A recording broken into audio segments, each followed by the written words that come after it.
zumbido do ar-condicionado era a banda sonora da vida de Clara. Um zumbido baixo e persistente, que, tal como a sua própria existência, parecia não ir a lado nenhum, mas enchia todo o espaço com uma monotonia fria e estéril.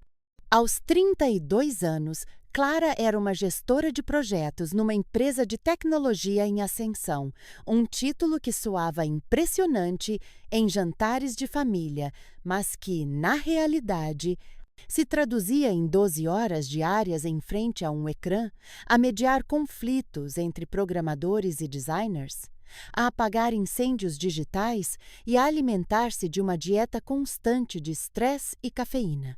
A sua cadeira ergonômica, uma promessa de conforto e apoio, tornara-se o seu habitat natural, moldando-se ao seu corpo de uma forma que a fazia sentir-se simultaneamente segura e aprisionada. A dor lombar era uma companheira constante, um lembrete físico do peso das suas responsabilidades e da sua inércia.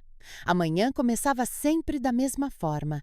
O som estridente do alarme do telemóvel rasgava o silêncio do seu apartamento minimalista, um espaço que ela tinha decorado com a intenção de ser um santuário de calma, mas que agora parecia apenas vazio.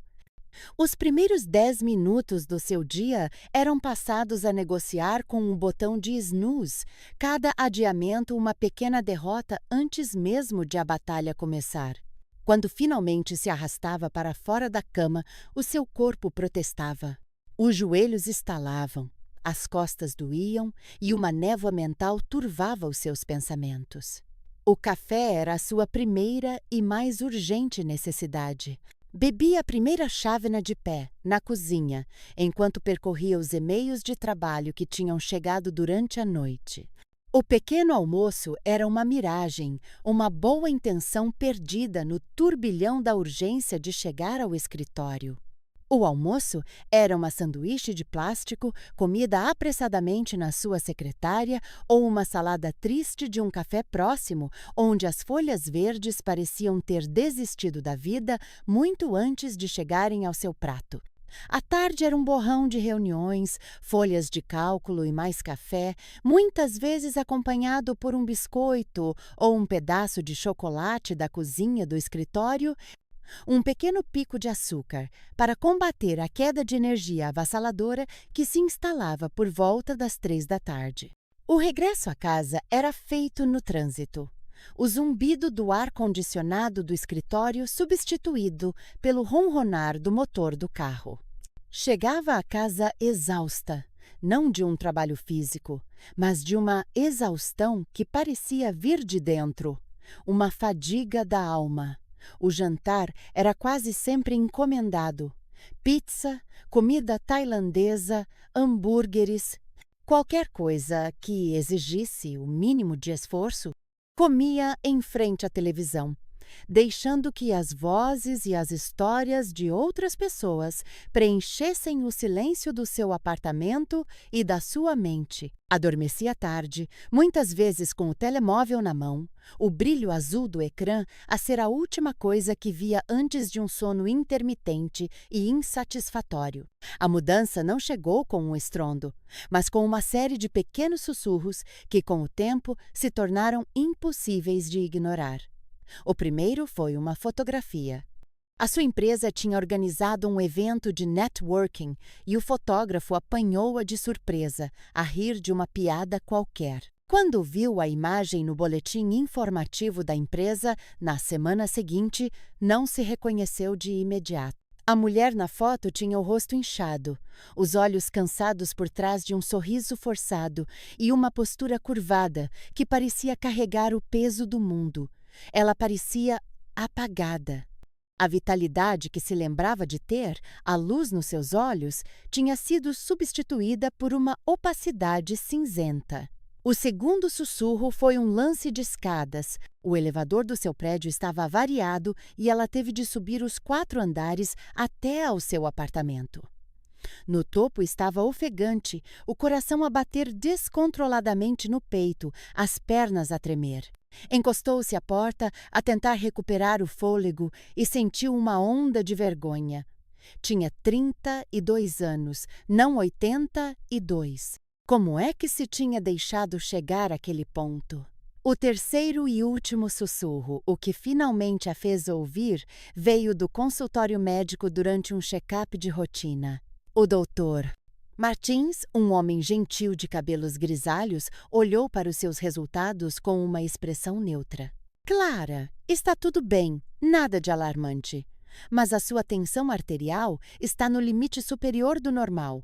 O seu colesterol está um pouco elevado e ganhou cerca de 10 quilos desde a sua última visita há 2 anos. São pequenas coisas, mas, somadas, podem tornar-se um problema no futuro. Já pensou em fazer algumas mudanças no seu estilo de vida?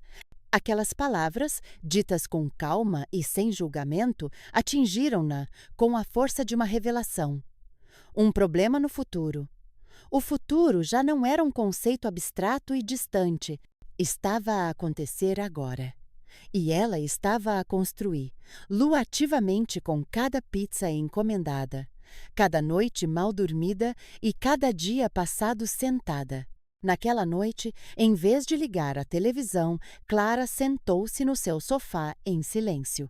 Olhou para o seu apartamento, para as suas mãos, para o reflexo no ecrã escuro da televisão. A mulher que a olhava de volta parecia uma estranha, uma versão desbotada de si mesma. E pela primeira vez em muito tempo, sentiu uma faísca. Não de pânico ou de autocrítica, mas de determinação. Uma vontade feroz de reivindicar a sua própria vida.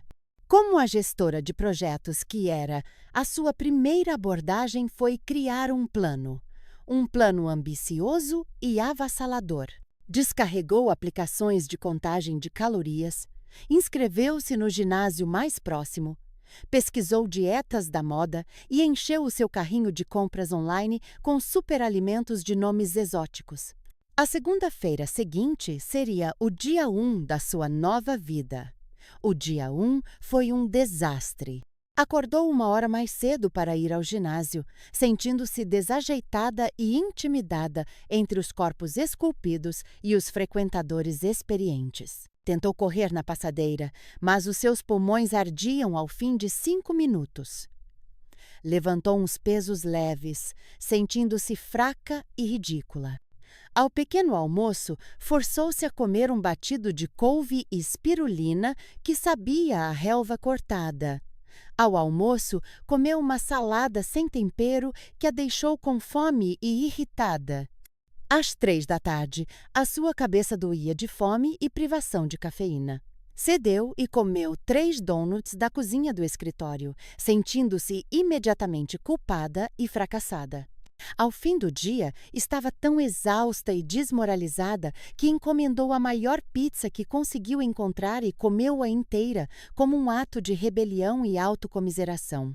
O ciclo repetiu-se durante 2 semanas. Dias de restrição e esforço hercúleo, seguidos de noites de compulsão e culpa. Sentia-se presa numa montanha russa de motivação e desespero. Cada fracasso reforçava a voz na sua cabeça que lhe dizia que ela era fraca, indisciplinada e que nunca conseguiria mudar. Estava a tratar a sua saúde como um projeto de trabalho com um prazo apertado, esperando resultados imediatos e perfeitos, e estava a esgotar-se da mesma forma.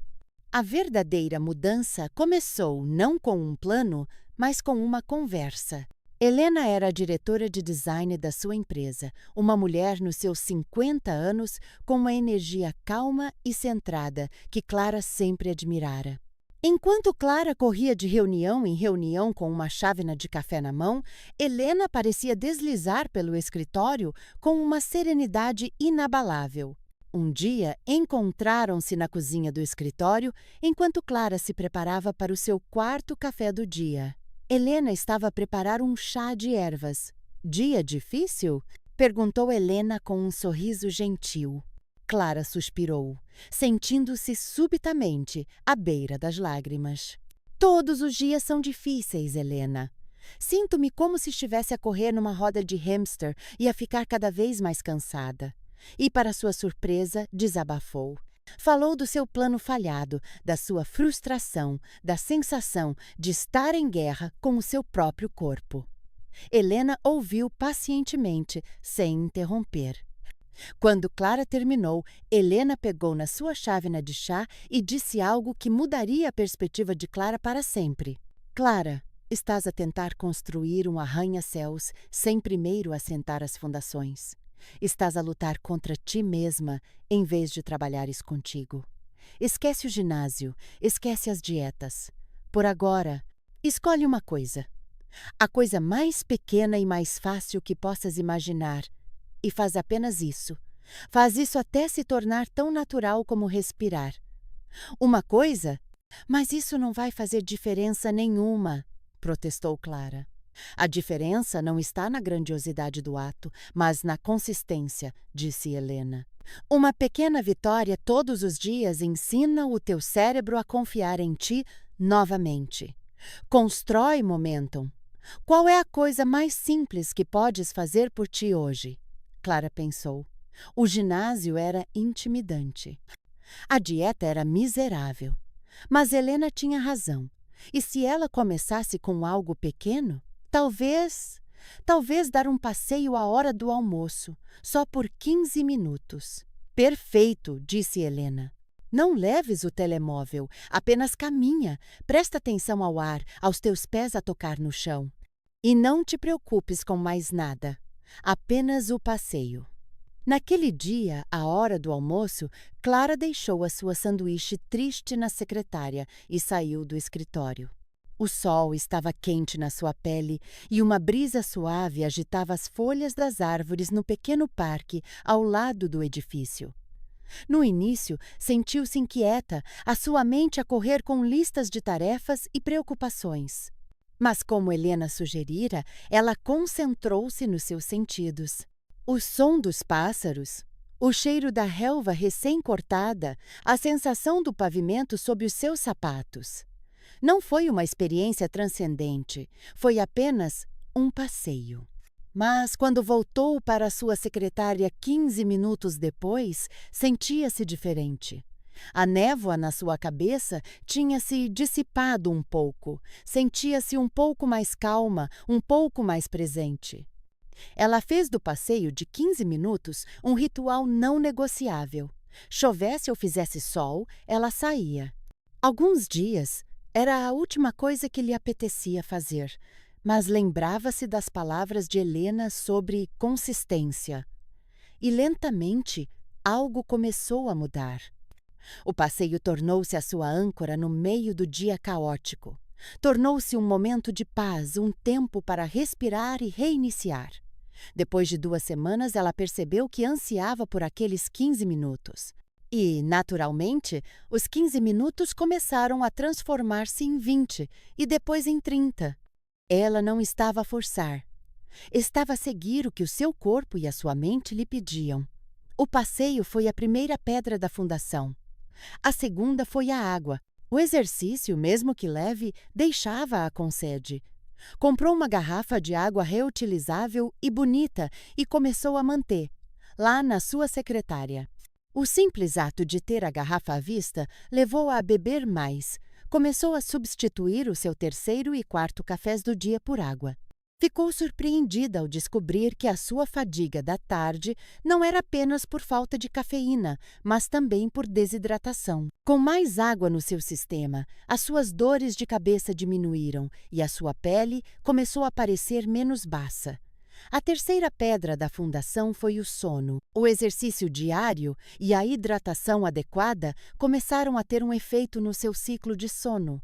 Sentia-se genuinamente cansada à noite, em vez de apenas mentalmente exausta. Inspirada pelo seu sucesso com o passeio, decidiu experimentar outra pequena mudança. Todas as noites, 1 hora antes de querer adormecer, ela colocaria o seu telemóvel a carregar na sala de estar, longe do seu quarto. A primeira noite foi difícil. Sentiu a compulsão de verificar as redes sociais, de ler as notícias. O seu cérebro ansiava pela distração familiar. Em vez disso, pegou num livro que estava na sua mesa de cabeceira há meses. Leu apenas 10 páginas antes de os seus olhos começarem a pesar. Adormeceu mais rápido do que se lembrava de ter adormecido em anos. Acordou na manhã seguinte sentindo-se descansada.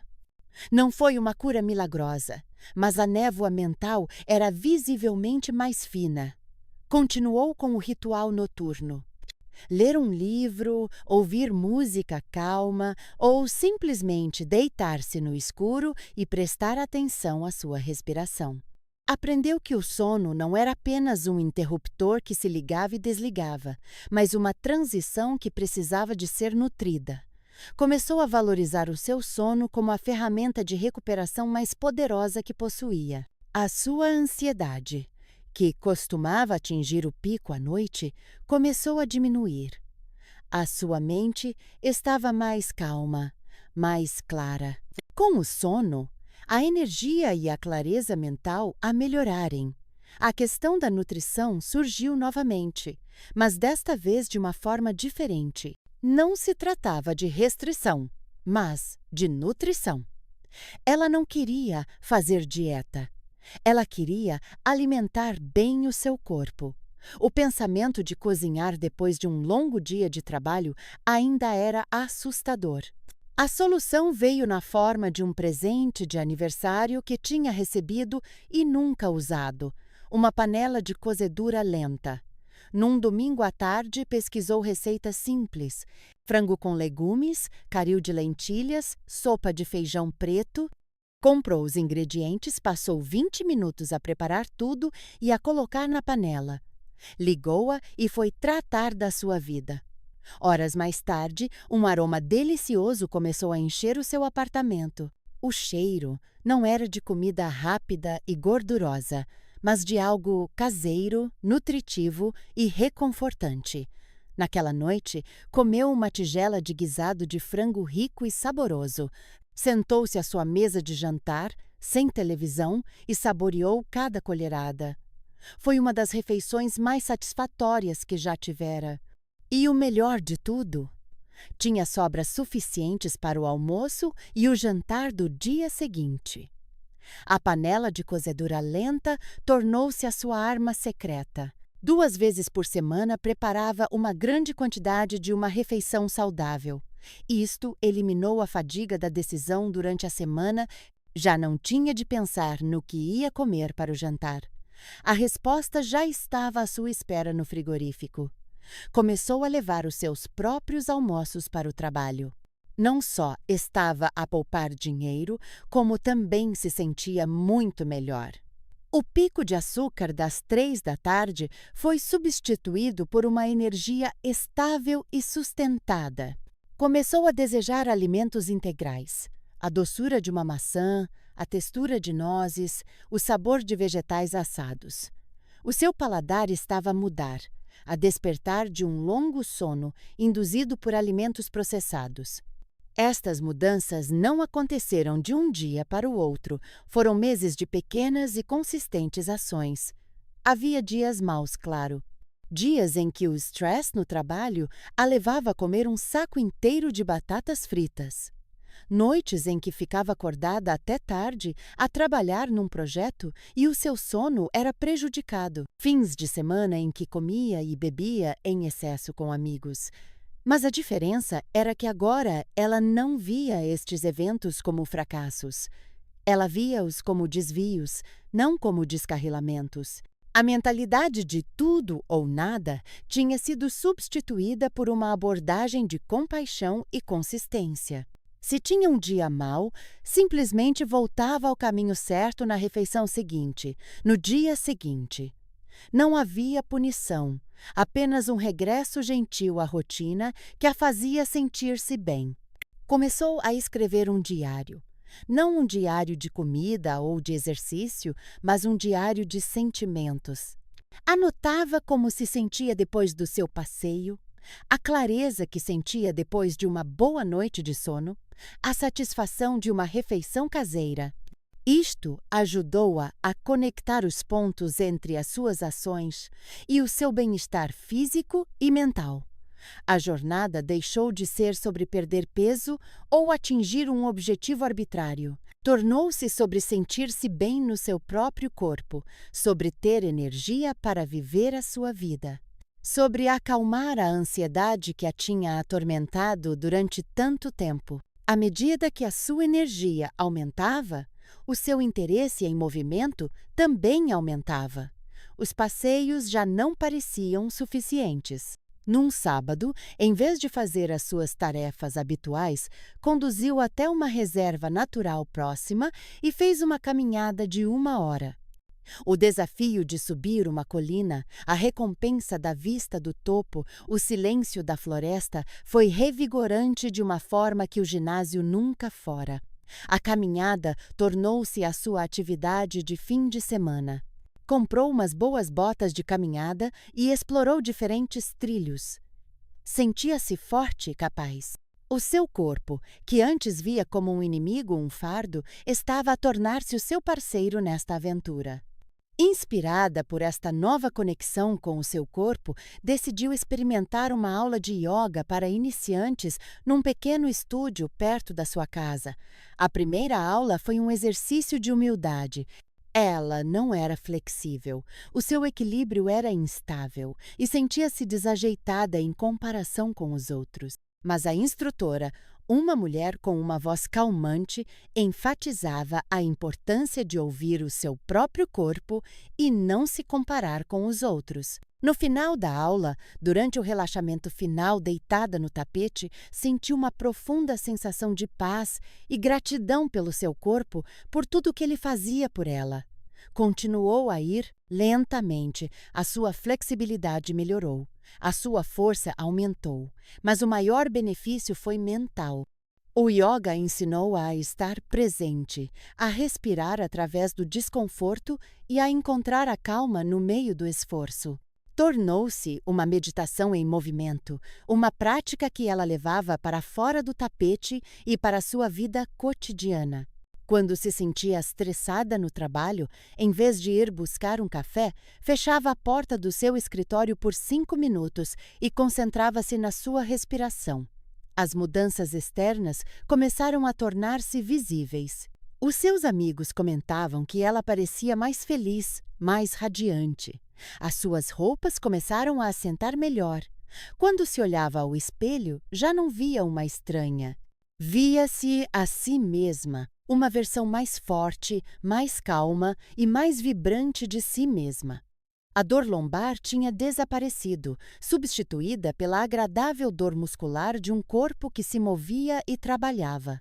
1 ano e meio depois do seu check-up com o Dr. Martins, Clara encontrava-se no mesmo parque ao lado do seu escritório.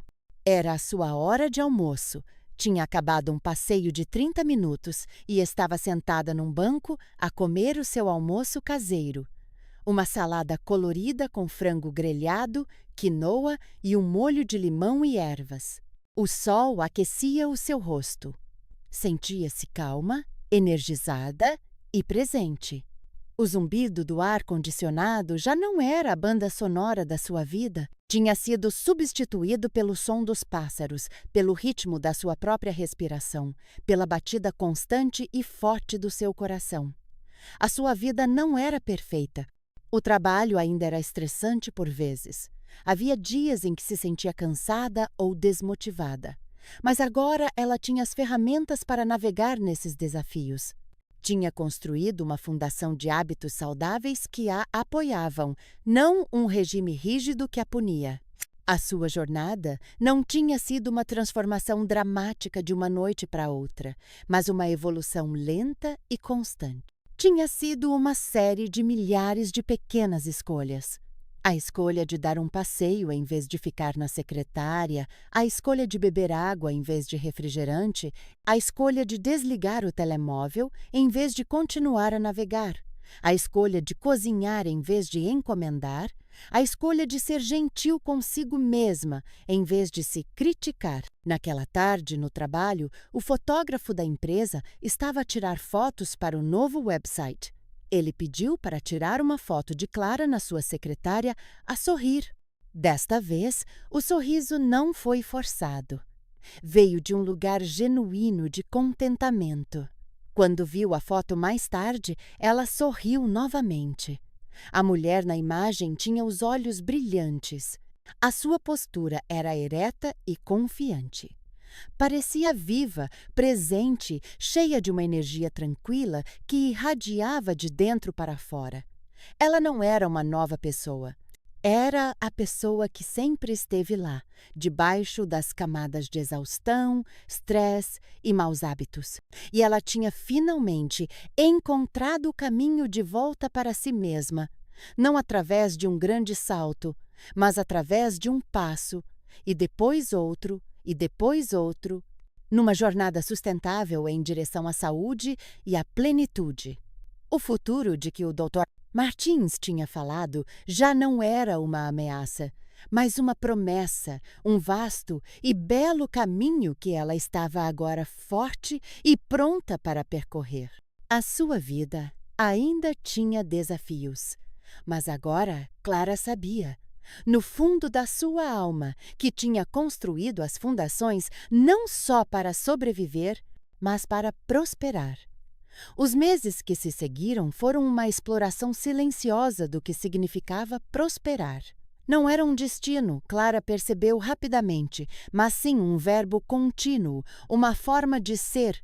Prosperar no seu trabalho não significava subitamente ambicionar uma promoção que a sobrecarregaria, mas sim encontrar uma forma de trabalhar que fosse sustentável e até, em alguns dias, gratificante.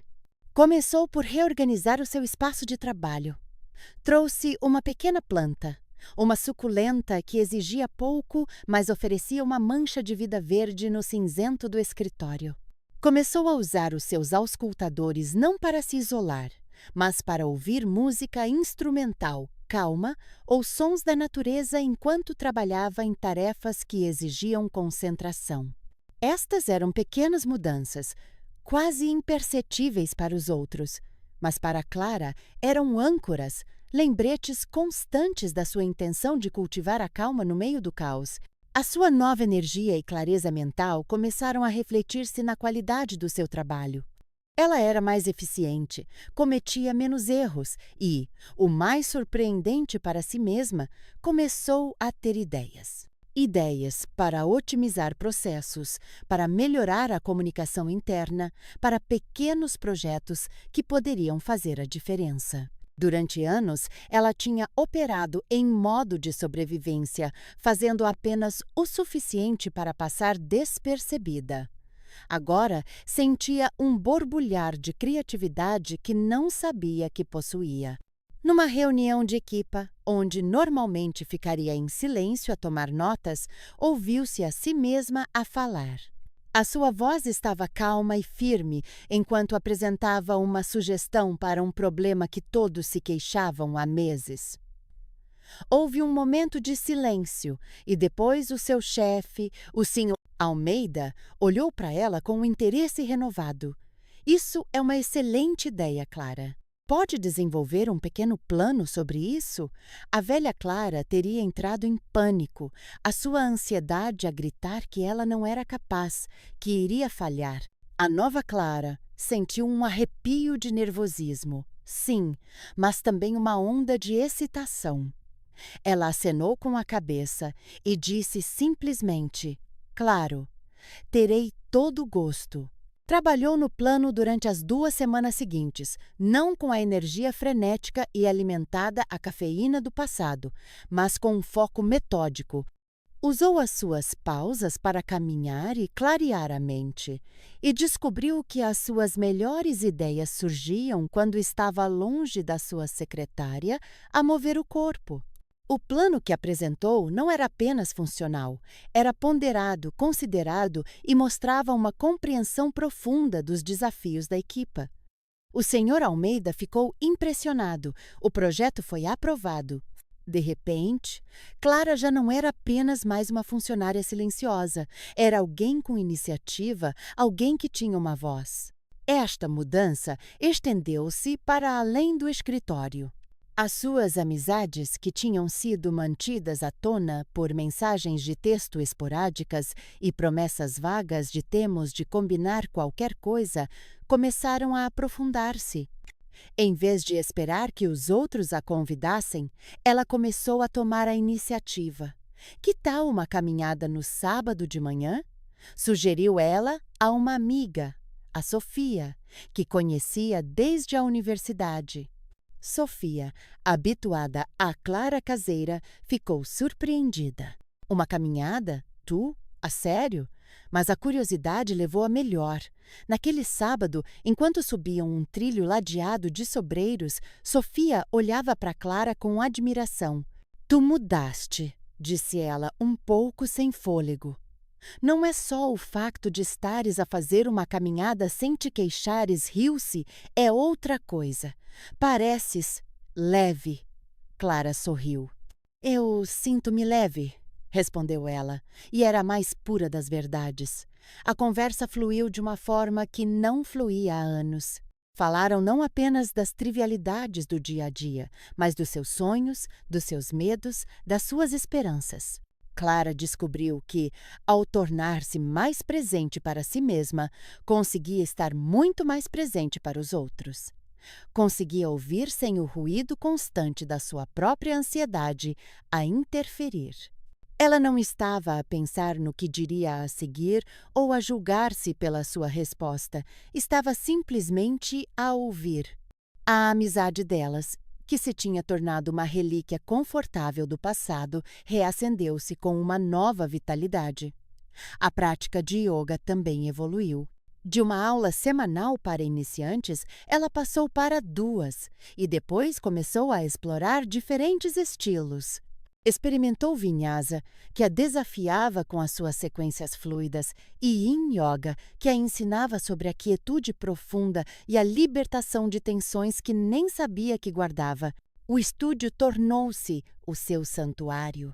As pessoas que conheceu lá não eram colegas de trabalho ou amigos de longa data, eram companheiros de jornada no tapete. Havia um entendimento tácito entre eles. Uma partilha de esforço e de paz que transcendia a necessidade de conversa fiada. Um dia, após uma aula particularmente intensa, a instrutora, Ana, a mesma mulher de voz calma da sua primeira aula, aproximou-se dela. A tua prática floresceu, Clara. A conexão que tens contigo mesma é linda de se ver. O elogio aqueceu-a mais do que qualquer sucesso profissional. Era um reconhecimento do trabalho interior, o trabalho que ninguém mais via, mas que era o mais importante de todos.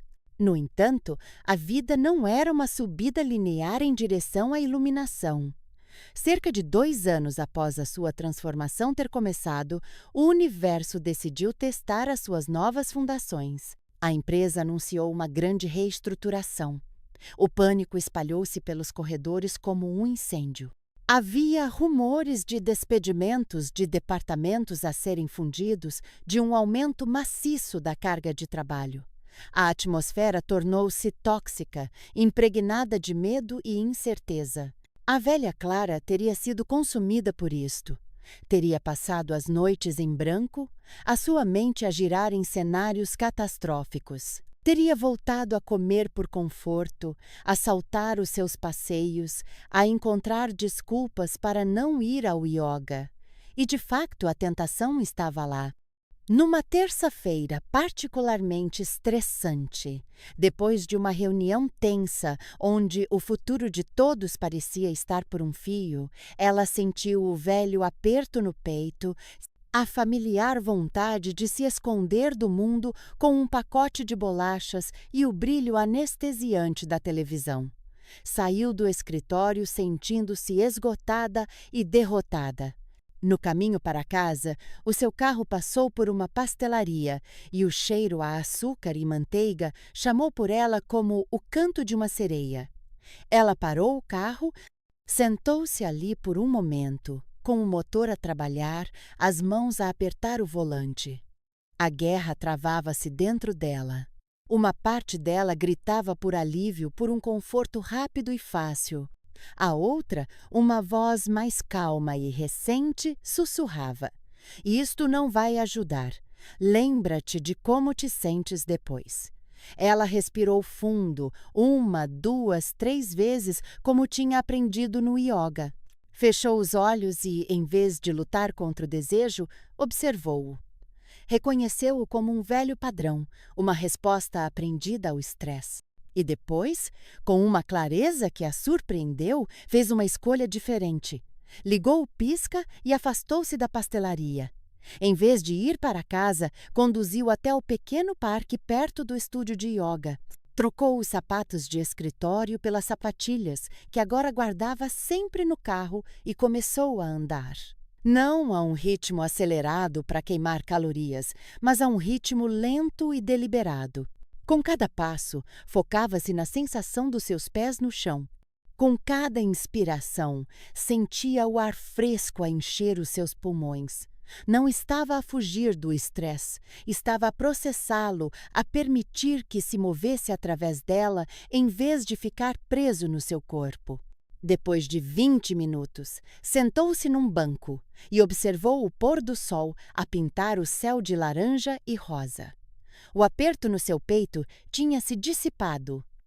A ansiedade não tinha desaparecido completamente, mas tinha diminuído para um zumbido de fundo em vez de um grito ensurdecedor. Foi para casa, preparou um jantar simples e nutritivo e dormiu profundamente. Na manhã seguinte, sentiu-se orgulhosa. Não por ter resistido a um bolo, mas por ter cuidado de si mesma. Tinha enfrentado um dos seus maiores gatilhos e tinha escolhido a sua saúde, o seu bem-estar, a sua paz. Esta foi uma vitória mais significativa do que qualquer projeto bem-sucedido no trabalho. Deu-lhe uma confiança inabalável nas ferramentas que tinha adquirido. Sabia agora, sem sombra de dúvida, que estas práticas não eram apenas para os dias bons. Eram precisamente para os dias maus. A reestruturação continuou e foi de facto um período difícil. Alguns colegas foram despedidos e o seu próprio trabalho mudou, mas Clara navegou por ele com uma resiliência que nunca teria julgado possível. Tornou-se uma âncora de calma para sua equipe. Enquanto outros se envolviam em fofocas e especulações ansiosas, ela focava-se no que podia controlar. O seu trabalho, a sua atitude e o apoio que podia oferecer aos outros. Partilhava o seu chá de camomila. Convidava os colegas para uma curta caminhada à hora de almoço. Ouvia suas preocupações sem se deixar arrastar pelo drama. O Sr. Almeida notou. Numa avaliação de desempenho, ele disse: Clara, a sua estabilidade durante este período tem sido inestimável. Manteve a cabeça fria e ajudou a manter a equipa unida. Não sei como fez, mas estou grato. Foi durante este período tumultuoso que conheceu Miguel. Foi num dos seus refúgios, um trilho de caminhada que raramente estava cheio de gente. Ela estava a parar para beber água, a meio de uma subida íngreme quando ele apareceu, a subir a um ritmo constante. Ele sorriu-lhe.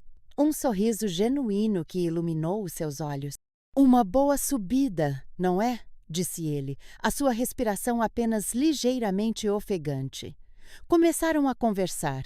Ele também usava as caminhadas para descomprimir de um trabalho exigente como arquiteto. Falaram sobre a beleza da natureza, sobre a paz que se encontrava longe da cidade. Havia uma facilidade na conversa, uma sintonia imediata. Trocaram números de telefone com a promessa de fazerem uma caminhada juntos um dia. Ao contrário de encontros passados, onde Clara se sentia ansiosa e insegura, com Miguel sentia-se calma. A sua autoconsciência não vinha de um lugar de julgamento, mas de um lugar de aceitação. Ela não estava a tentar ser alguém que não era. Estava simplesmente a ser ela mesma.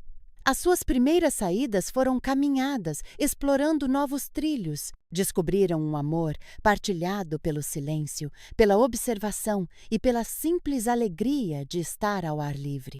Miguel era gentil, atencioso e tinha uma presença tranquila que complementava a dela. Ele admirava a sua disciplina e a sua jornada, não porque ela tinha perdido peso, mas porque tinha escolhido conscientemente construir uma vida melhor para si mesma. É preciso muita força para fazer o que fizeste, disse-lhe ele um dia, enquanto partilhavam uma sanduíche no topo de uma colina, com vista para o mar. Mudar hábitos que estão enraizados há anos? Isso é mais difícil do que construir qualquer edifício. O relacionamento deles desenvolveu-se lentamente, organicamente, como uma planta a crescer em direção ao sol. Não havia jogos, nem pressa. Havia honestidade, vulnerabilidade e um profundo respeito mútuo. Ele ensinou-a a identificar diferentes tipos de árvores e pássaros. Ela inspirou-o a experimentar yoga e riram-se juntos da sua falta de flexibilidade inicial. Com ele, Clara aprendeu que um relacionamento saudável não era sobre perder-se na outra pessoa, mas sobre ter um parceiro que apoiava e celebrava o seu crescimento individual. Era mais uma camada de prosperidade, uma que ela não tinha procurado ativamente, mas que tinha florescido naturalmente a partir do solo fértil que ela tinha cultivado dentro de si mesma. Um dia, Ana, a sua instrutora de yoga, anunciou que iria organizar um retiro de uma semana nos Açores. Yoga, meditação, caminhadas na natureza e comida saudável. A velha Clara teria descartado a ideia imediatamente. Demasiado caro, demasiado tempo fora do escritório, demasiado intimidante. Mas a ideia plantou uma semente na mente da nova Clara. A ideia de mergulhar completamente nas práticas que tinham mudado a sua vida era irresistível. Falou com Miguel sobre isso, meio que esperando que ele achasse uma ideia tola. Em vez disso, os olhos dele brilharam. Isso soa incrível! Tu mereces isso! Deves ir. Com o seu apoio, ela inscreveu-se. A antecipação era uma mistura de excitação e nervosismo. Era a primeira vez que viajava sozinha, a primeira vez que fazia algo puramente para si mesma, para o seu próprio bem-estar e desenvolvimento. A semana nos Açores foi transformadora. Acordar com o som do oceano, praticar yoga com vista para as montanhas verdejantes, meditar enquanto o nevoeiro pairava sobre as lagoas. Havia momentos de profundo desafio físico e emocional. Numa sessão de respiração particularmente intensa, ela chorou, libertando anos de tristeza e tensão que nem sabia que ainda carregava. Mas também houve momentos de alegria pura, de conexão com as outras mulheres no retiro. Cada uma com a sua própria história, a sua própria jornada. Sentiu uma irmandade profunda, um sentimento de não estar sozinha. Numa das últimas noites, sentada a ver as estrelas num céu tão limpo que parecia irreal, Clara sentiu uma onda de gratidão tão avassaladora que lhe trouxe lágrimas aos olhos. Gratidão pelo seu corpo, que a tinha levado a subir montanhas e a fluir através de posturas de yoga. Gratidão pela sua mente, que estava a aprender a ser sua aliada em vez de sua inimiga. Gratidão pelo doutor Martins, cujo aviso severo tinha sido o catalisador para tudo. Gratidão por Ana, por Miguel, por Sofia. E, o mais importante, gratidão por si mesma, pela coragem de ter dado aquele primeiro passo e por cada pequeno passo que deu depois. Quando regressou, sentia-se diferente. Havia uma profundidade na sua calma, uma ressonância na sua presença, que era nova. As pessoas no trabalho notaram. "Estás tão bronzeada", diziam alguns. Mas outros, como a sua amiga Sofia, viam mais fundo. "Não é bronzeado", disse Sofia durante um café. "É brilho. Estás a brilhar por dentro, Clara." A sua jornada tinha lhe ensinado que o bem-estar não era um estado estático a ser alcançado. Era um ritmo, um fluxo, uma dança constante entre esforço e entrega, entre movimento e quietude, entre cuidar de si e conectar-se com os outros. Havia dias em que a dança era desajeitada, em que ela pisava os próprios pés. Havia dias em que se sentia cansada e a sua motivação vacilava. Mas a diferença era que agora ela não se via como um fracasso nesses dias. Via-os como parte do ritmo. Aprendera a ser gentil consigo mesma, a descansar quando precisava, a ajustar os seus hábitos às necessidades do seu corpo e da sua vida, em vez de tentar forçar-se a seguir um plano rígido e inflexível. 6 meses depois do retiro, recebeu um e-mail do consultório do Dr. Martins. Era um lembrete para o seu check-up anual. Desta vez, não sentiu o pavor familiar, sentiu curiosidade. Marcou a consulta. Ao sentar-se na sala de espera, a mesma sala onde a sua jornada tinha começado anos antes, ela refletiu sobre a mulher que tinha sido. A mulher que estava ofegante depois de subir um lance de escadas, que vivia com uma dor lombar constante, que se sentia presa no seu próprio corpo e na sua própria vida. Parecia uma vida inteira de distância. Quando o Dr. Martins a chamou, ele sorriu. Clara, é bom vê-la. Então, como temos passado? Desta vez, quando ele fez a pergunta, ela não teve de mentir ou desviar o assunto. Olhou nos olhos, um sorriso a espalhar-se pelo seu rosto, e começou a contar-lhe. Não apenas sobre os números na balança ou os resultados das análises ao sangue, que ela sabia que estariam melhores. Contou-lhe sobre as caminhadas, sobre o yoga, sobre a sensação de subir uma colina e ver o mundo do topo. Contou-lhe sobre aprender a cozinhar, sobre o prazer de nutrir o seu corpo com comida de verdade. Contou-lhe sobre a respiração, sobre encontrar a calma no meio de uma crise no trabalho. Contou-lhe sobre a alegria, sobre a energia, sobre sentir-se finalmente em casa no seu próprio corpo. O Dr. Martins ouviu, o seu queixo a cair ligeiramente. Quando ela terminou, ele ficou em silêncio por um momento, a observá-la. Depois, abanou a cabeça lentamente, com um olhar de genuíno espanto e admiração. Clara, disse ele, a sua voz, cheia de um respeito que ia para além da relação médico-paciente. Na minha profissão, eu dou conselhos todos os dias. Digo às pessoas o que elas precisam de fazer.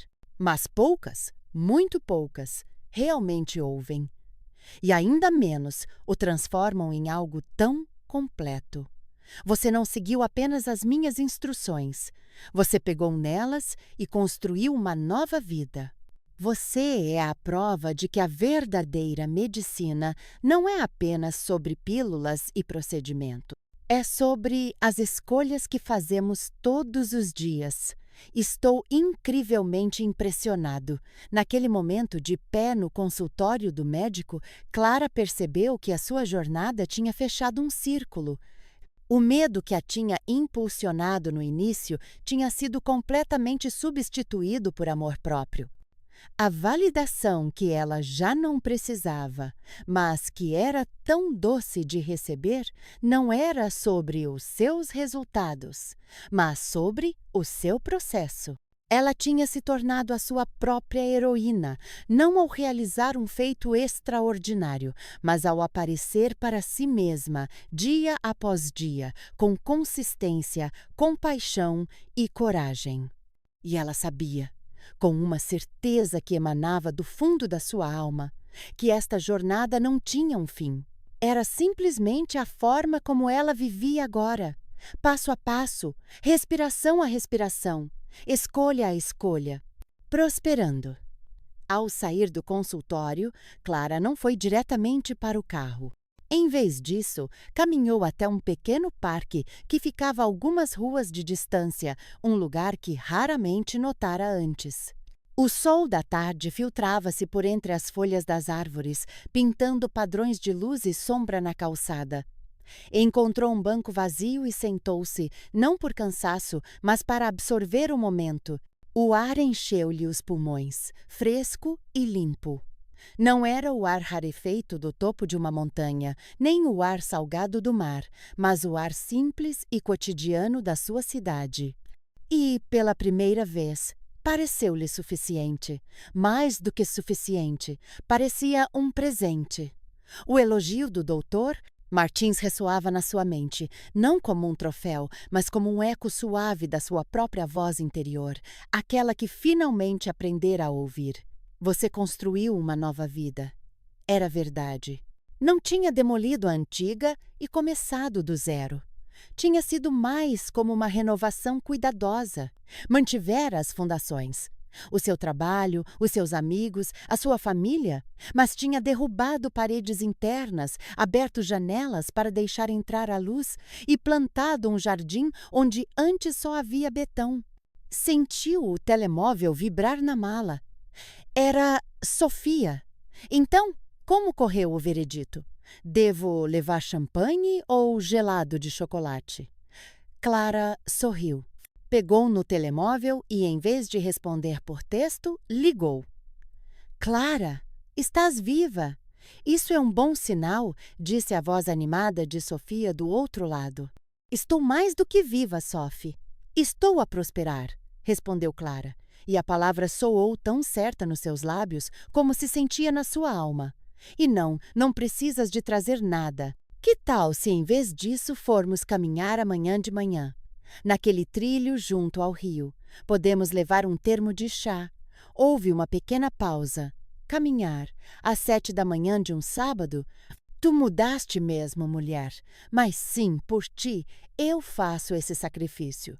Mas depois quero todos os pormenores. Desligaram e Clara ficou a olhar para o telemóvel. A antiga Clara teria sugerido um brunch pesado, seguido de um lamento sobre como precisava de começar a dieta na segunda-feira. A nova Clara convidava para o movimento, para o ar livre, para a conexão. Não se tratava de privação, mas de uma escolha consciente por aquilo que a fazia sentir-se bem, vibrante, viva. Naquela noite, o seu sono foi profundo e tranquilo. No dia seguinte, acordou antes do despertador, sentindo-se genuinamente entusiasmada com o dia que tinha pela frente. Preparou o chá de gengibre e limão. Encheu seu termo e encontrou Sofia no início do trilho. O sol da manhã era suave e o rio corria ao lado delas, um companheiro constante. Enquanto caminhavam, Clara contou a Sofia sobre a consulta. Não se focou nos números ou nos resultados dos exames, mas na conversa, no reconhecimento do Dr. Martins, na sensação de fechar um ciclo. Sofia ouvia atentamente, o seu ritmo a compassar-se com o de Clara. É incrível, Clara. A sério, disse Sofia, quando chegaram a uma clareira com vista para a água. Eu vi a mudança acontecer, claro. Mas ouvir-te falar assim é diferente. Tu não estás só mais magra ou mais saudável, estás mais inteira. Sentaram-se num tronco caído e beberam o chá. O silêncio entre elas era confortável. Sabes, começou Sofia, com a voz um pouco mais baixa, ver-te fazer tudo isto tem me feito pensar no meu próprio caos. Clara virou-se para ela. Que caos? Ah, o de sempre. O trabalho está a consumir-me. Passo o dia a correr de reunião em reunião, alimentada a café e ansiedade. Chego a casa exausta, peço comida, vejo uma série até adormecer no sofá e depois repito tudo. Sinto que estou numa roda de hamster e a roda está a girar cada vez mais depressa. Ela suspirou. Um som pesado que parecia vir do fundo da sua alma. E eu olho para ti, e tu pareces ter encontrado o travão de emergência. Ou melhor, saíste da roda por completo. Clara não ofereceu soluções fáceis. Não disse tens de fazer yoga ou come a comer melhor. Em vez disso, lembrou-se do que aprendera, ouvir. Isso soa incrivelmente desgastante, Sophie. Lágrimas brotaram nos olhos de Sofia. E o pior é que sinto que me perdi. Não me lembro da última vez que fiz algo só porque me apetecia, só porque me dava alegria. Clara pousou a sua mão sobre a de Sofia. Eu sei o que é isso. Acredita, eu sei muito bem. Lembras-te de como eu era? A minha única alegria era uma caixa de bolachas no final de um dia de cão. Elas sorriram, uma memória de uma vida passada. A mudança não aconteceu de um dia para o outro. Começou com um passo, literalmente. Uma caminhada de 10 minutos. Mas tu tiveste o susto do médico, disse Sofia. Eu não tenho isso. Só tenho este cansaço profundo. Talvez o cansaço seja o teu aviso, sugeriu Clara gentilmente. Talvez o teu corpo e a tua alma estejam a sussurrar-te o que o meu médico me gritou. Talvez não precises de esperar por um grito. Ficaram ali por mais algum tempo, o sol a aquecê-las, o som do rio a preencher o silêncio. Quando se levantaram para voltar, a postura de Sofia parecia um pouco mais leve. Não havia um plano, nem uma promessa. Havia apenas uma semente de possibilidade que tinha sido plantada. Nas semanas seguintes, a vida de Clara continuou no seu novo ritmo. A sua prática de yoga aprofundou-se. Já não se tratava apenas de acertar nas posturas. Tratava-se de explorar o espaço entre elas, de encontrar a quietude no movimento, a força na entrega. Começou a frequentar uma aula de nível intermédio, onde os desafios eram maiores, mas a sensação de superação também. Havia uma postura em particular, o corvo Bakasana, que lhe parecia impossível. Exigia um equilíbrio e uma força nos braços que ela acreditava não possuir. Tentativa após tentativa, ela caía. Mas, em vez de frustração, sentia uma curiosidade divertida. O seu corpo estava a aprender, a adaptar-se. Um dia, na aula, enquanto todos se preparavam para a postura, a instrutora disse: Não pensem em levantar os pés, pensem em levar o vosso coração para frente. Onde o coração vai, o corpo segue. Clara respirou fundo. Em vez de se focar no medo de cair, no esforço dos braços, ela visualizou seu coração a avançar, a pairar sobre o tapete. E então, quase sem se dar conta, os seus pés levantaram-se do chão. Por apenas um segundo, ela flutuou. Um segundo de ausência de peso, de pura magia. Quando seus pés pousaram suavemente de volta no tapete, um sorriso rasgou o seu rosto. Não era sobre a postura, era sobre mudar a perspectiva, era sobre liderar com o coração. Esta lição ficou com ela muito depois de ter arrumado o tapete. No trabalho, essa nova perspectiva começou a manifestar-se de formas inesperadas. A sua empresa estava a passar por uma reestruturação e o pânico era palpável nos corredores.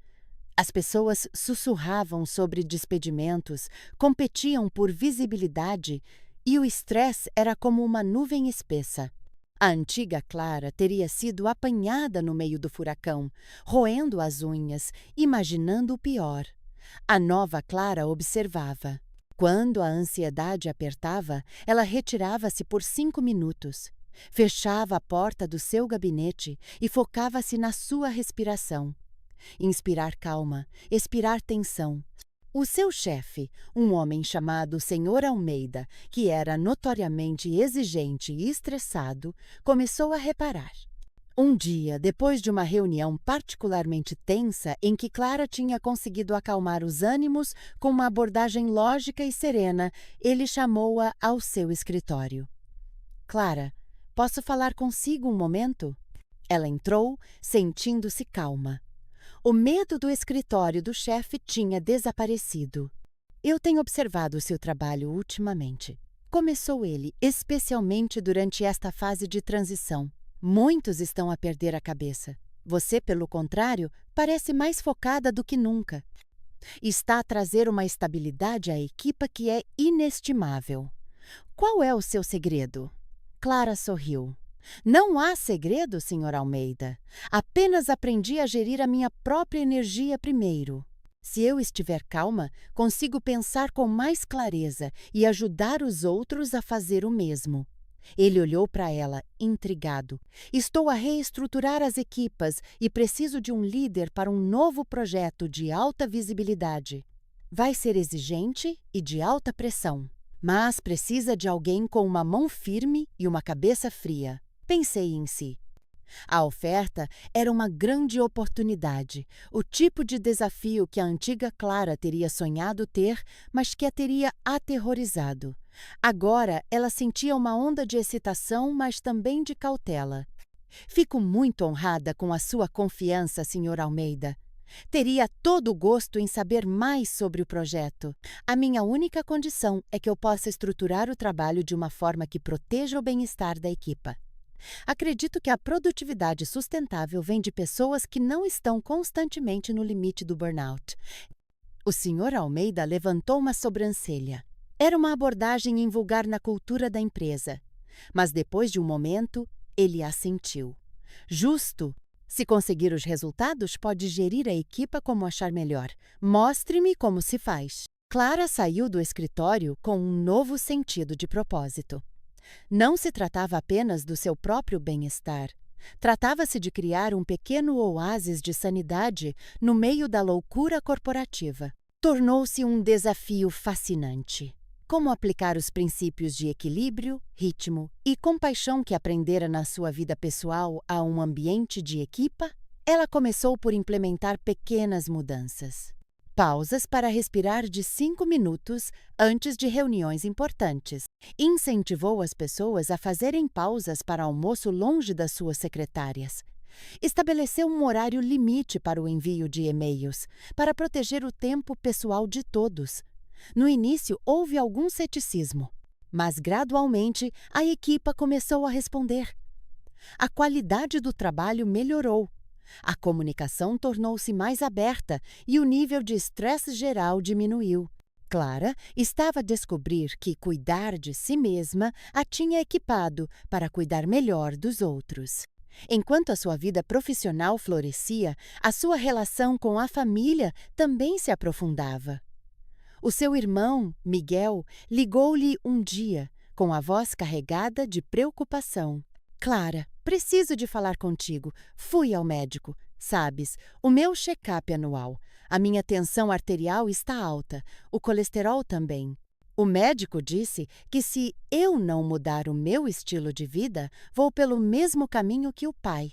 O pai deles tinha sofrido um ataque cardíaco aos 50 e poucos anos, um evento que tinha abalado a família. A antiga Clara teria entrado em pânico, inundando Miguel de medos e preocupações. A nova Clara respirou fundo antes de falar. Estou aqui, Miguel. O que é que estás a sentir? Estou assustado, admitiu ele, a sua voz a quebrar ligeiramente. Tenho a Inês e os miúdos. Ei, sinto-me, impotente. O médico deu-me uma lista de coisas para fazer, mas parece uma montanha impossível de escalar. Eu sei, disse Clara, com uma empatia que vinha da sua própria experiência. Lembras-te de como eu estava? A montanha parece enorme vista de baixo, mas não tens de a escalar toda de uma vez. Começa-se com um passo.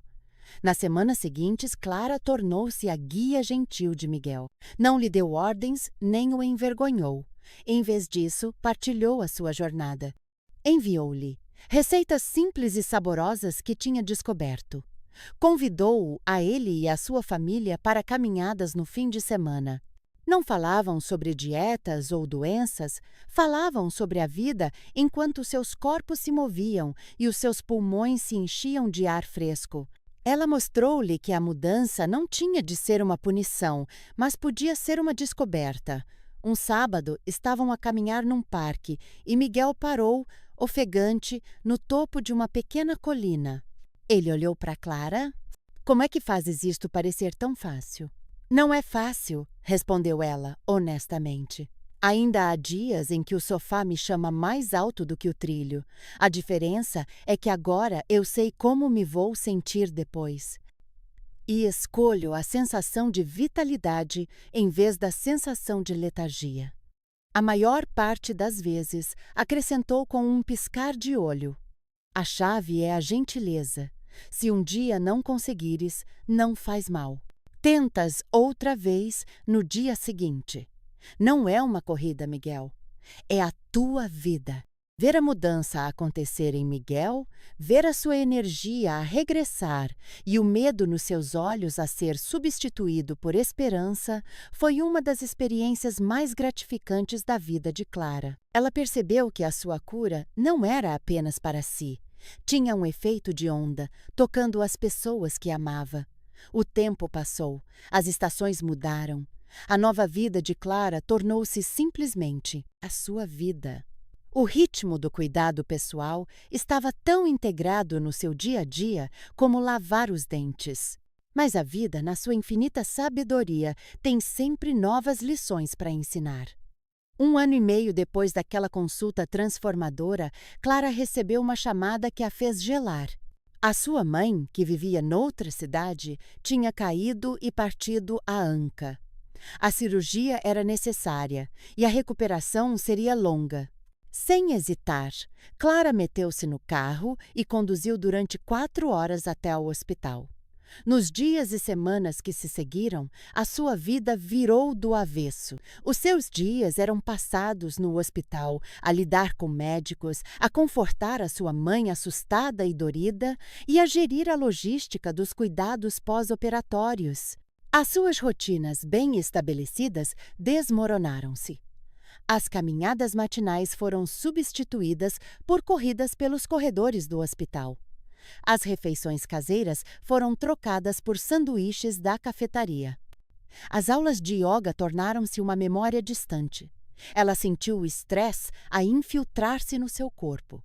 A tensão nos ombros regressou. A sua paciência encurtou. Uma noite, sentada na cadeira desconfortável do hospital ao lado da cama da sua mãe adormecida, sentiu-se completamente esgotada. O desespero começou a surgir. Estou a falhar, pensou ela. Estou a perder tudo o que construí. E então, no silêncio do quarto de hospital, iluminado apenas pela luz fraca dos monitores, a lição da postura do corvo voltou a ela. Onde o coração vai, o corpo segue. O seu coração estava ali, com a sua mãe. Era ali que ela precisava de estar. O seu bem-estar não podia ser dependente de um conjunto rígido de regras. Tinha de ser flexível, tinha de ser real. Fechou os olhos. Não podia ir para uma aula de yoga, mas podia respirar. Inspirou profundamente, sentindo o ar a encher-lhe a barriga. Expirou lentamente, libertando um pouco da tensão no seu pescoço. Fez isto 10 vezes. Não era uma hora de yoga, mas era o que era possível naquele momento, e foi o suficiente. No dia seguinte, em vez de se lamentar por não poder fazer a sua caminhada habitual, ela fez alongamentos no pequeno quarto de hotel. Esticou as costas, os braços, as pernas.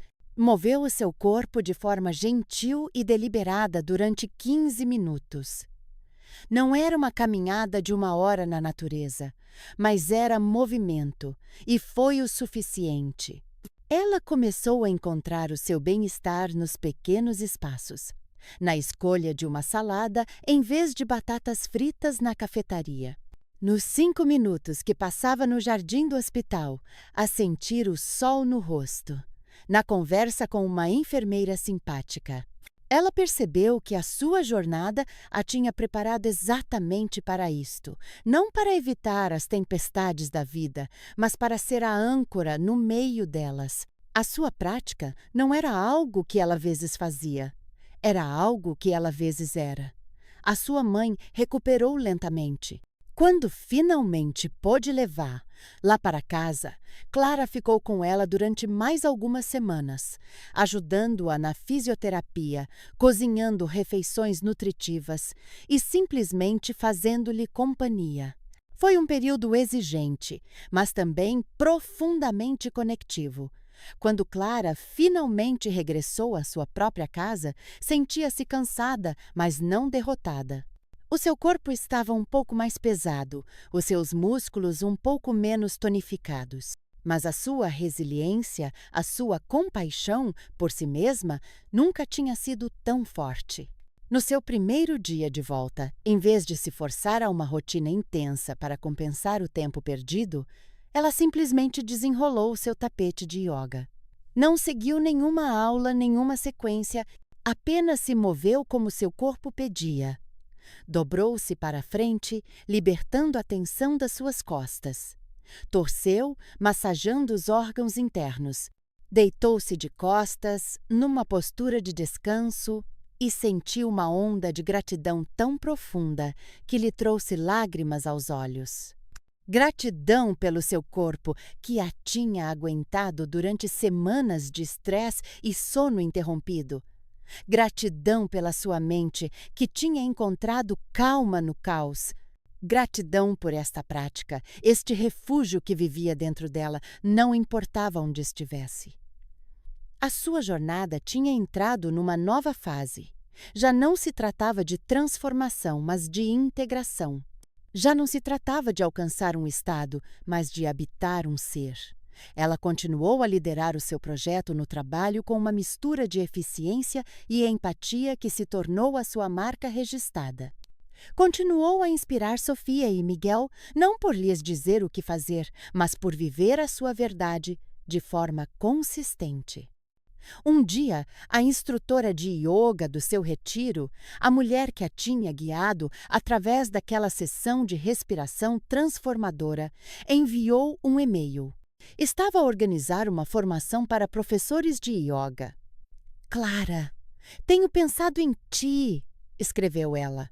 A forma como vives a tua prática é uma inspiração.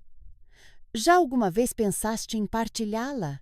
A ideia assustou e entusiasmou Clara em igual medida. Ela, uma professora? Ela, que mal conseguia tocar nos dedos dos pés há alguns anos? Mas o medo era diferente agora. Não era um muro, mas uma porta. Uma porta para um novo capítulo que ela nunca tinha imaginado. Ela não decidiu logo. Deixou a ideia marinar. Levou-a consigo para suas caminhadas, para o seu tapete, para os seus momentos de quietude. E lentamente, uma resposta começou a formar-se, não na sua cabeça, mas no seu coração. A sua jornada tinha sido sobre encontrar o seu caminho de volta a si mesma. Talvez a próxima fase fosse sobre ajudar a iluminar o caminho para os outros. Não como uma especialista ou uma guru, mas como uma companheira de viagem, alguém que conhecia o terreno porque o tinha percorrido ela mesma. Alguém que sabia que a jornada não era sobre alcançar a perfeição, mas sobre a coragem de continuar a aparecer, a respirar, a escolher, a prosperar. Não apesar das imperfeições da vida, mas por causa delas. Era essa a verdadeira dança. E ela estava pronta para convidar outros a juntarem-se a ela. A resposta chegou-lhe não como uma fanfarra, mas como um sussurro calmo durante uma manhã de sábado. Estava sentada à janela da sua sala de estar, a ver a chuva a traçar caminhos sinuosos no vidro. Tinha o seu tapete de yoga enrolado a um canto, a sua chávena de chá a fumegar na mesa e o e-mail de Helena, a sua instrutora, aberto no seu computador portátil. A pergunta pairava no ar. Já alguma vez pensaste em partilhá-la? A sua mente, a estratega de projetos, imediatamente começou a enumerar os obstáculos. O tempo, o custo, a logística. O seu trabalho já era exigente. Ela não era uma atleta. Não tinha um corpo de instrutora de yoga. A lista de nãos era longa e convincente, mas o seu coração, a entidade que ela tinha aprendido a ouvir com tanto cuidado, contava uma história diferente. Contava a história do alívio na sua primeira respiração profunda no retiro. Contava a história da força tranquila que encontrou no quarto de hospital. Contava a história da gratidão que a inundou no seu tapete, sozinha em casa. Essa história não era sobre posturas perfeitas ou terminologia sânscrita. Era sobre encontrar um abrigo dentro de si mesma. E essa era uma história que valia a pena partilhar. Com um tremor de antecipação que era ao mesmo tempo assustador e maravilhoso, ela escreveu a sua resposta. Não foi uma promessa eloquente, mas um simples e honesto sim. Gostaria de saber mais. O curso de formação de professores era um programa intensivo de 4 semanas, num local isolado nas montanhas, o mesmo local do seu retiro inicial. Regressar ali pareceu-lhe um círculo completo, um regresso à origem da sua transformação. A decisão de tirar um mês inteiro do trabalho foi a primeira grande prova do seu compromisso. Explicou a situação ao seu chefe, esperando ceticismo, mas em vez disso, encontrou um respeito surpreendente. Clara, a forma como tens gerido a tua equipa e os teus projetos nos últimos tempos, há um novo equilíbrio em ti. Se isto é parte disso, então vai. A equipa aguenta-se. As semanas que antecederam a partida foram um turbilhão de preparativos. Delegar tarefas, arrumar a casa, explicar a sua ausência a amigos e familiares. Sofia e Miguel ficaram entusiasmados por ela. Vai ser incrível, mãe, disse Sofia, os olhos a brilhar. Miguel, mais pragmático, ajudou a pesquisar os livros de anatomia e filosofia da lista de leitura obrigatória. Parece mais difícil do que a minha faculdade, brincou ele. Quando finalmente chegou ao centro de retiros, uma onda de familiaridade e pânico tomou conta dela. O cheiro a pinho e a terra úmida, o som do vento a assobiar através dos vales, a visão do shala de yoga com as suas enormes janelas. Tudo era como se lembrava, mas ela era diferente. E, ao entrar na sala de acolhimento, percebeu que o desafio também seria diferente. O grupo era composto por cerca de 20 pessoas. Eram de todas as idades e origens. Mas uma coisa parecia uni-los: uma impressionante capacidade física. Havia jovens bailarinas cujos corpos se dobravam como juncos ao vento, homens musculados que faziam o pino com uma facilidade desconcertante e mulheres que pareciam ter nascido em calças de yoga. Clara, com a sua flexibilidade modesta e a sua história de descoberta tardia, sentiu-se imediatamente uma impostora. O velho fantasma do não sou boa o suficiente bateu-lhe à porta com força. Os primeiros dias foram brutais. As manhãs começavam às 6 com meditação e 2 horas de prática de asana. O seu corpo, habituado a um ritmo mais suave, gritava em protesto. Os seus músculos doíam em sítios que não sabia que existiam. Nas aulas de filosofia, sentia-se perdida no mar de conceitos sânscritos. Nas aulas de anatomia, os nomes dos ossos e músculos misturavam-se numa confusão na sua cabeça. Via os outros a tomar notas diligentemente, a fazer perguntas inteligentes, a executar posturas complexas com graça. E ela? Sentia-se como se estivesse a afogar-se. Uma noite, depois de uma sessão particularmente desafiadora, onde não conseguiu fazer uma inversão que todos os outros pareciam dominar, retirou-se para o seu pequeno quarto e chorou. A frustração e a dúvida eram avassaladoras. "O que é que estou aqui a fazer?" sussurrou para a escuridão. "Isto foi um erro. Eu não pertenço a este lugar."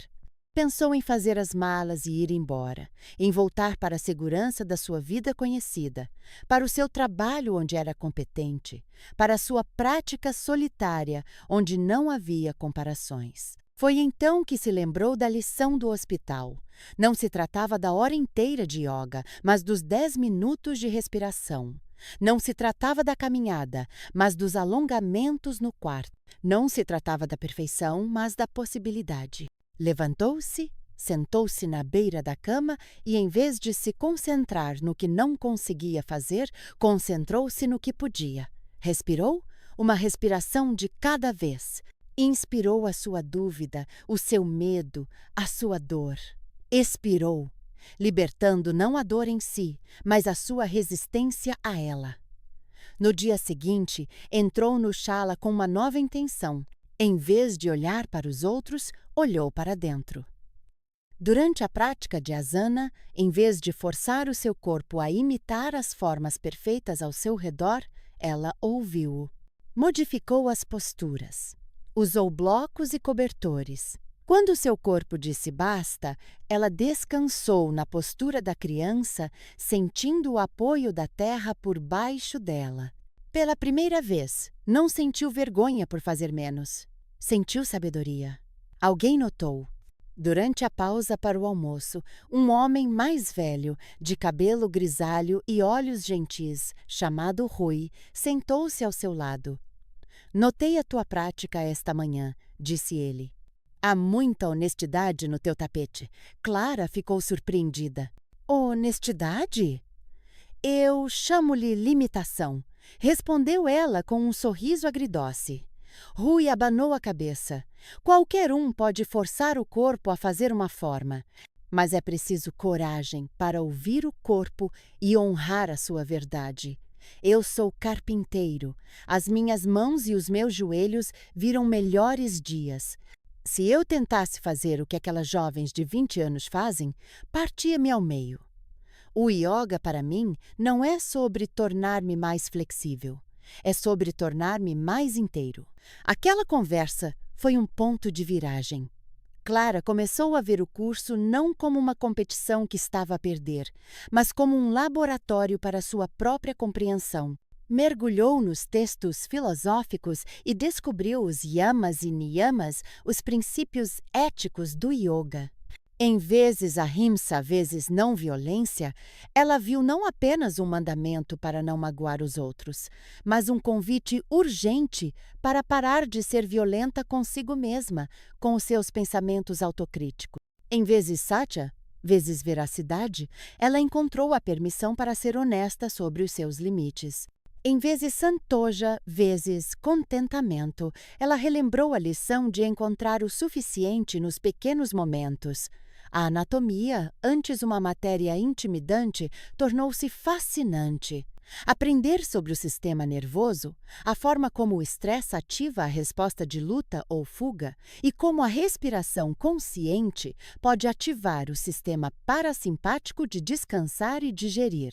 Deu-lhe uma linguagem científica para o que tinha experienciado intuitivamente. Já não era magia, era biologia. Era a interconexão profunda entre a mente e o corpo, mapeada nos seus próprios nervos e tecidos. A sua maior prova, no entanto, ainda estava para vir: a prática de ensino. Cada formando tinha de preparar e ensinar uma pequena sequência de 15 minutos ao seu grupo. A ideia de se levantar à frente daquelas pessoas talentosas e guiá-las deixou Clara paralisada de terror. A sua voz iria tremer. Ela ia esquecer-se da sequência. Eles iam julgá-la. Na noite anterior à sua vez, a sua ansiedade estava no auge. Procurou Helena, a instrutora principal. Encontrou-a a meditar no chala vazio. Com a voz embargada, confessou o seu medo. Eu não tenho nada para lhes ensinar. Eles sabem mais do que eu. Os seus corpos fazem coisas que o meu nunca fará. Helena ouviu pacientemente os seus olhos calmos e profundos. Quando Clara terminou, ela não ofereceu palavras de consolo vazias. Em vez disso, fez uma pergunta. Clara, por que é que vieste para aqui? Para aprender a ensinar yoga, respondeu Clara, sentindo que era uma resposta óbvia e estúpida. Não, disse Helena suavemente. Isso é o que vieste vezes fazer. Por que é que o teu coração te trouxe aqui? A pergunta atravessou as defesas de Clara. As lágrimas vieram novamente, mas desta vez não eram de frustração, mas de clareza. Eu vim porque encontrei algo que me salvou, disse ela, a voz um sussurro. Encontrei uma forma de estar no mundo, mesmo quando o mundo estava a desmoronar-se. No meio do estresse, da exaustão, do medo, encontrei um refúgio dentro de mim. E eu pensei, talvez eu pudesse ajudar outra pessoa a encontrar isso também. Então é isso que tu ensinas, disse Helena. Não ensinas a postura do corvo perfeita. Tu não ensinas filosofia sânscrita complexa. Tu ensinas o refúgio. Partilhas a tua história, não com palavras, mas através da tua presença. A tua maior força como professora não é a tua flexibilidade, é a tua vulnerabilidade. É o facto de conheceres o terreno do desespero e teres encontrado um caminho através dele. Não fales com eles a partir de um pedestal. Fala com eles a partir do tapete lado a lado. As palavras de Helena ecoaram na sua mente enquanto ela se deitava nessa noite. No dia seguinte, quando chegou a sua vez de ensinar, ela estava nervosa. Mas o pânico tinha desaparecido, substituído por um sentido de propósito. Ela pôs-se de pé à frente do seu pequeno grupo, respirou fundo e começou. Olá a todos, disse ela. A sua voz um pouco trêmula no início, mas a ganhar força a cada palavra. Hoje eu não vos vou ensinar a fazer o pino. Em vez disso, gostaria de explorar convosco a ideia de encontrar estabilidade quando nos sentimos instáveis. Gostaria que encontrássemos força na suavidade. Ela não os guiou através de uma sequência fisicamente exigente. Em vez disso, guiou-os através de posturas de enraizamento, posturas que os conectavam com a terra. Focou-se na respiração, no movimento sutil da caixa torácica, na sensação dos pés firmes no chão. A sua linguagem não era técnica, mas evocativa. Falou de ser uma árvore, com raízes a crescer para baixo e ramos a alcançar para cima. Falou de ser uma âncora no meio de uma tempestade. Ela estava a partilhar a sua própria experiência, a sua própria verdade. Não foi perfeito. Ela tropeçou numa ou duas palavras. Esqueceu-se da transição que tinha planeado. Mas não importava. No final dos 15 minutos, quando guiou os seus colegas para um breve momento de quietude, o silêncio na sala era profundo e palpável.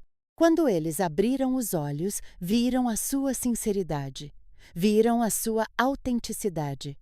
E no feedback que lhe deram depois, a palavra que mais surgiu não foi técnica ou sequência, mas coração. Eu senti o teu coração nisso, disse Rui. Até a jovem bailarina, cujo nome era Catarina, aproximou-se dela. Eu estou sempre a tentar forçar a ser perfeita, admitiu ela em voz baixa. A tua aula lembrou-me que posso simplesmente o ser. Obrigada. Naquele momento, Clara percebeu que a sua jornada não era vezes apesar vezes das suas imperfeições, era vezes por causa vezes delas. As suas lutas eram as suas credenciais. A sua história era o seu manual de ensino. As últimas semanas do curso passaram a voar. A camaradagem no grupo aprofundou-se, à medida que os muros da comparação se desmoronavam e eram substituídos por pontes de apoio mútuo. Clara descobriu que tinha uma voz, uma perspectiva única que era valiosa. Ela destacou-se nas discussões sobre como adaptar o yoga para corpos diferentes, para pessoas com lesões, para aqueles que lidavam com estresse e ansiedade. Ela tinha vivido isso. Ela falava com autoridade, não a autoridade de um livro, mas a de uma experiência vivida. A cerimônia de graduação foi simples e comovente. Sentados em círculo, cada um partilhou o que a experiência lhes tinha dado. Quando chegou a vez de Clara, ela olhou para os rostos à sua volta, rostos que se tinham tornado tão familiares, e disse: Eu vim para aqui a pensar que precisava de me transformar em algo que não era. Saio daqui a perceber que a jornada era sobre regressar a quem eu sempre fui. Vim para aprender a ensinar posturas. Saio daqui a querer partilhar a paz. Regressar à sua vida em casa foi uma transição estranha. O ritmo da cidade, o zumbido constante do tráfego e dos e-mails, parecia chocante depois de um mês de silêncio na montanha. Mas o silêncio que ela tinha cultivado não estava no local, estava dentro dela. Ela podia ceder a ele a qualquer momento. Ela não se apressou a procurar oportunidades para ensinar. Em vez disso, deixou a experiência assentar. Continuou o seu trabalho, mas com uma nova perspectiva. Começou a introduzir pausas de 1 minuto para respirar no início das reuniões tensas. Começou a ouvir a sua equipa com o mesmo tipo de atenção plena que praticava no seu tapete. Os resultados foram subtis, mas profundos. O ambiente no seu departamento tornou-se mais calmo, mais colaborativo. A sua primeira oportunidade de ensino surgiu de forma orgânica. Um colega, ao vê-la fazer alongamentos na sua secretária, comentou o quão estressado se sentia. Gostava de saber fazer essas coisas, disse ele. Ajudaria com as minhas dores de costas. Uma ideia formou-se na mente de Clara. Ela falou com os recursos humanos e propôs uma aula de yoga voluntária gratuita durante a hora de almoço, uma vez por semana, numa sala de conferências vazia. A empresa, ansiosa por promover o bem-estar dos funcionários, concordou imediatamente. No primeiro dia, ela estava aterrorizada. Arrumou as mesas e cadeiras, criando um espaço aberto. Estendeu o seu tapete. Esperou. Será que alguém iria aparecer? Lentamente, as pessoas começaram a chegar. O colega com dores de costas.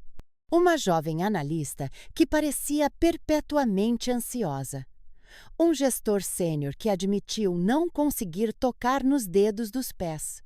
Eram 5 pessoas no total. Um grupo pequeno e heterogêneo de corpos normais, estressados e de escritório. Clara respirou fundo, lembrando-se das palavras de Helena. Não ensines a partir de um pedestal. Ensina a partir do tapete. E foi o que ela fez. Começou por os convidar a tirar os sapatos e a sentir o chão. Guiou-os através de alongamentos suaves que podiam ser feitos numa cadeira. Focou-se em libertar a tensão no pescoço e nos ombros. No final, guiou uma simples meditação de 5 minutos. A resposta foi esmagadora. Eles não se importavam que ela não fosse uma contorcionista. Eles apreciavam que ela falasse a sua língua, que compreendesse as suas dores de costas e os seus prazos.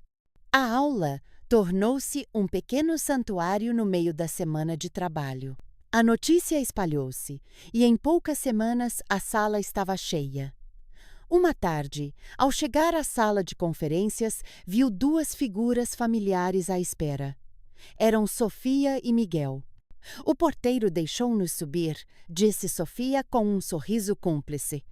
Queríamos ver a professora em ação. O coração de Clara encheu-se. Os seus filhos, as testemunhas do seu ponto mais baixo, estavam ali para testemunhar este novo capítulo. Eles juntaram-se à aula, Miguel desajeitado e rígido, Sofia surpreendentemente graciosa. Clara ensinou com uma nova camada de alegria e gratidão. No final da aula, enquanto todos se deitavam para o relaxamento final, ela olhou para os corpos quietos espalhados pela sala. Eram gestores, assistentes, programadores. Eram mães, pais, filhos. Eram seres humanos a fazer o seu melhor para navegar a complexidade da vida. E ela, por um breve momento, tinha a honra de lhes oferecer um espaço para descansar.